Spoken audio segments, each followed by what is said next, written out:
Ese ubuzima bwawe bufite agaciro kangana gate? Birashoboka ko uretse umugore wawe, umugabo wawe cyangwa se abana bawe cyangwa se nyine ababyeyi bawe muri rusange niba ukibafite babona ko ubuzima bwawe ari ubw'agaciro, abandi bose basigaye ku isi babona ntacyo umaze, ushatse wapfa haboneka abandi bakora nk'ibyo ukora. Ibyo kugira ngo byumve neza turagusubiza inyuma mu mateka ya kera cyane hashize, ubwo umugabane wa Afurika wari ukiri munsi y'ubucakara n'ubwo n'ubu butacitse.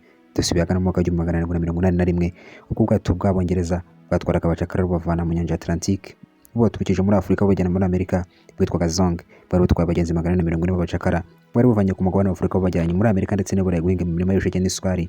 Bwakoze ikosa rikomeye cyane, aho Captain Collingwood ngo yari yarakoze ikosa ko ubwo yari agiye gukata, maze ubwato arabuhengeka cyane, amazi atangira kwinjira mu bwato. Bahuye n'ikibazo cyo kubona abacakara bari bananahambiye bafashwe nabi cyane, babona ko isayo n'ibindi bintu by'imyanda byatangiye kwinjira mu mazi biza gutuma abacakara bicwa n'indwara z'ibyorezo nka kolera, macinya n'ibindi byose, maze batera imibare. Ubwato bwari bufite ubwishingizi, bari basobanukiwe neza ko umucakara wishwe n'indwara nka kolera cyangwa se ikindi cyorezo, uwo nguwo insurance cyangwa se ubwishingizi bw'ubwo bwato butashoboraga kumwishyura, ariko umucakara warohamye mu nyanja impanuka yabaye uwo yarishyurwaga. Nguko ko Captain Collingwood yafashe abacakara atangira kubaroha mu nyanja hasi, ngaze kuvuga ko ari impanuka yabahitanye. Yahereye ku bagabo, afata abantu basaga 132 bose umunsi umwe abaroha mu nyanja hasi kugira ngo abanye uburemere bw'abantu babari mu bwato nabo yabonaga batameze neza cyangwa barwaye bose abajugunyamo kugira ngo ubwishingizi buze kumwishyura. Ubwo yarageze muri Jamaica yajyanye ikirego mu rukiko, abwira insurance nguko kubona nyine insurance companies z'ubwishingizi zitandukanye zishyurira abantu bahuye n'impanuka kari kuregera indishyi y'akababaro yuko bahuye n'impanuka abacakara babo bagapfa.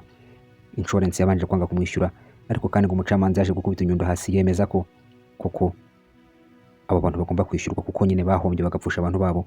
Umwe mu bagabo cyangwa bari muri urwo bwato witwaga Olwada Akiano yari asanzwe ari umucakara ukomeye cyane, ariko we waragize amahirwe yo kuba nyine yahabwa akanya ko kuyobora muri bene wabo. Ntabwo byamushimishije kubona ibyo bene wabo bakorewe. Yagerageje kwandika amabaruwa yanyanyagiza ahantu hatandukanye cyane cyane mu bwami bw'Ubwongereza no muri Amerika, avuga ubugome abo bazungu be barakoreye Abanyafurika, ariko ibyo ngo ntacyo byamaze. N'ubundi ngo Zongo yagumye kuba ikimenyetso cy'uko mu by'ukuri ngo rimwe na rimwe agaciro uwibonamo cyangwa se ubona ku buzima bwawe atari bw'abandi bakabonamo. Nyuma gato Abongereza baje gukuraho ubucakara cyangwa se ubuhake no gucuruza abantu birahagarara burundu, ariko kandi ngo n'ubundi ngo mu mateka y'abantu cyangwa se bamenye ayo mateka na n'iyi saha baracyumva ubugome abana b'abantu bagiye bakorera abandi mu buzima bwabo bwa buri munsi.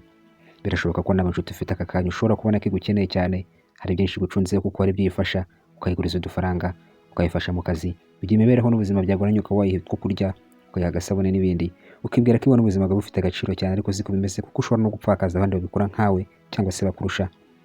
Birashoboka ko niba uri umukobwa ushobora kubona umugabo agukunda cyane, wenda bitewe n'uko agusambanya cyangwa hari izindi nyungu runaka agukeneyeho, ukibwira kuri igitangaza cyangwa uri uw'agaciro cyane mu maso ye, ariko si byo kuko uramutse utagihari haza n'abandi barya amafaranga ye nabo bakamukorera nk'ibyo umukorera nawe. Kandi niba uri umugabo birashoboka ko umugore utereta ushobora kubona ko ufite agaciro cyane mu maso ye kuko wenda ubona hari ibyo umuhereza, ariko kandi nawe upfuye cyangwa se utagihari haza n'abandi bakora nk'ibyo ngibyo wakoraga nibo mu kazi kawe. Ufite boss cyangwa se mabuja wawe ukorera akazi kenshi cyane, ushobora kwibona nk'igitabashwa mu maso ye ukabona ko atagufite ibintu byagorana cyangwa byadogera, ariko kandi ngo wibeshya cyane kubera ko unanapfuye cyangwa utagihari haza abandi bakora nk'ibyo wakoraga cyangwa se bakanakurusha. Bityo ugomba kwiringira muri iyi si turimo ni uko ari wowe wenyine uzaha ubuzima bwa agaciro kandi ukagerageza kukabungabunga. Mu gihe nyine ukibufite ibitari ibyo uzaguma kuba injiji kandi uzarinda upfa utabashije kumenya ko mu by'ukuri umwanya uriho wahozemo abandi bakomeye kukurusha cyangwa se bari munsi yawe, kandi na nyuma yawe hazaza n'abandi baruta wowe cyangwa se bakora byinshi kukurusha. Ngo nushaka guharanira uburenganzira bwawe uzagerageze kwegeranya imbaraga n'ububasha n'ubushobozi ubuharanire, ugerageze no guharanira ubw'abantu bawe, ariko kandi ngo wirinde kwigira Yezu cyangwa se Imana wumva kuzakemura ibibazo byose by'isi, kuko ni Imana ubwayo ngo yaremye abantu ibyo yabigendeye kure. Iri ni isomo rikomeye cyane ry'ubuzima utagomba kwibagirwa kandi ugomba kwiga ukarimenya ukaryumva ukaziryigisha n'abana bawe mu bihe bizaza, abuzukuru n'abuzukuruza bawe bakabyumva ko uretse wowe uzi agaciro k'ubuzima bwawe nta wundi muntu ku isi uzigera ukamenya. Ibyo bizagufasha kumenya imbaraga cyangwa se imbibi z'ibyo ukora. Niba wumva unaniwe ujye kuryama cyangwa uruhuke, utitaye kuko babakira cyangwa se bagukoresha baguhatiriza. Niba inshuti yawe iri kugusaba idashoboka uyihakanire kuko nyine ari wowe uzi agaciro k'ubuzima bwawe, nta wundi ukazi, nta n'uzigera ukamenya yewe nk'uko wowe ukazi. Wari kumwe na Silver mu kiganiro cyacu cy'uyu munsi. Ibiganiro byacu biragaruka, nubika kudusubscribe munsi y'iyi video. Ciao.